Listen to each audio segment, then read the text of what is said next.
ألم تر إلى الملأ من بني إسرائيل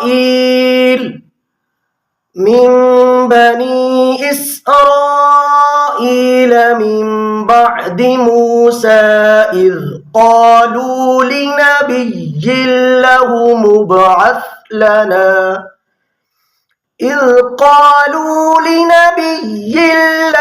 مبعث لنا ملكا نقاتل في سبيل الله.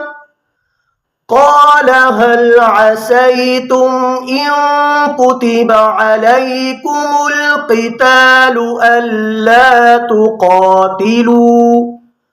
قالوا وما لنا ألا نقاتل في سبيل الله وقد أخرجنا من ديارنا وأبنائنا. فلما كتب عليهم القتال تولوا إلا قليلا منهم والله عليم بالظالمين.